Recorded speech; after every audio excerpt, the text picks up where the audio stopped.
High-profile men, high-performing men in the top 1% tend to be incredibly isolated and usually develop a strong dislike for people. But it's not always because of why we think. Here are the reasons that the top performers tend to just completely hate most people. Number 1, most people are takers, not givers. For high-performing and high-profile men, there's a never-ending surplus of people who just want to take from them.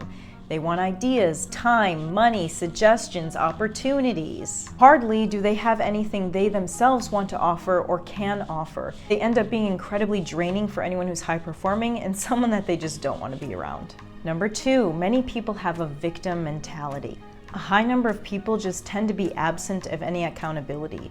They blame anything and everyone for why they can't do something, even if they have the formula of success right in front of them. This value system simply doesn't align with a high performer because to them, success is simple, even if it's not easy. Which leads us into the next point, is that many people tend to be disingenuous or don't live with integrity.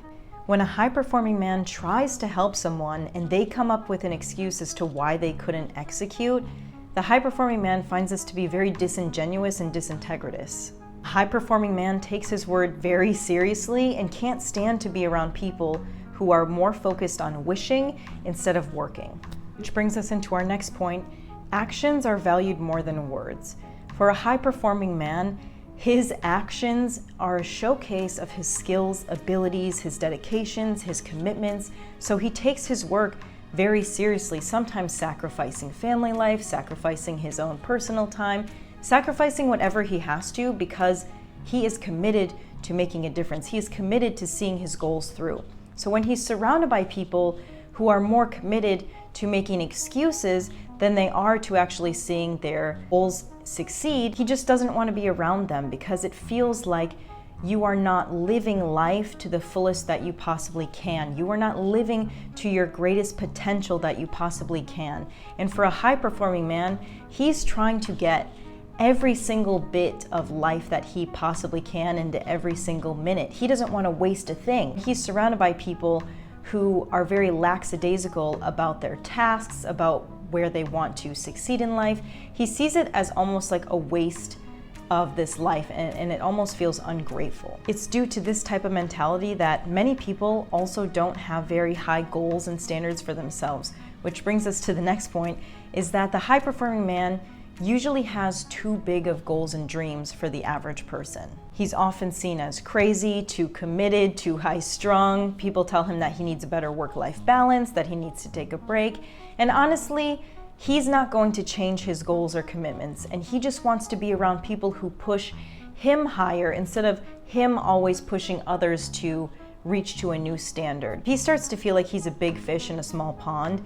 It starts to drive him crazy, and he would rather just self-isolate, doesn't want a bunch of accolades for prizes he doesn't feel like he deserves to be won. He wants to achieve things that are very difficult. He wants to set his sights higher than have ever been set before. He wants to break goals, he wants to break records, and he doesn't want to be surrounded by people who tell him he's doing too much, he's working too hard, that he's too serious, because these are the things in life that matter to him. He wants to be seen for his own desires, his own goals, the way that he can impact the world, and not just have to lower himself in order to appease everybody else.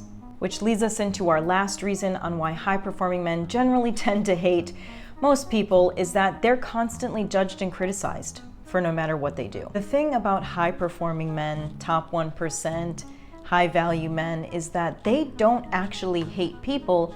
People usually tend to hate them first. There's just something about people who are extremely dedicated, committed, driven, that triggers something in someone who is not pushing themselves as hard as they could be. When we see someone who's doing better than us, when we see someone who's more driven than us and is more successful than us, there's a little part that gets jealous if we know we're not doing what we could to get to that level. And once someone becomes privileged, they automatically develop a bit of scrutiny. No matter what they do, no matter how good they try to be, there's always going to be someone to criticize them. They could be donating to charity and it would be the wrong charity. They could be paying their employees generously and then they're not giving their employees enough vacation. If it's not one thing, it's another. In order to maintain a sense of sanity, a lot of these men have to just isolate themselves. The scrutiny, the judgment, the betrayal, the lack of true friendship and companionship is just something that's going to derail them from their ultimate goal, which at this point, now that they've become successful, really becomes the only thing that starts to matter for them, because their human relationships really start to fail them at every turn. It's not that they actually don't like people for any of these reasons. It's just that these are the reasons that tend to push them away. They want to connect, they want to help, they want to teach, they want to do good in the world, but they usually find themselves judged poorly, judged unfairly because of the circumstances that they have. So they tend to self-isolate to protect their own peace. Let me know your thoughts and if you resonated in the comments below, and I'll see you in the next video.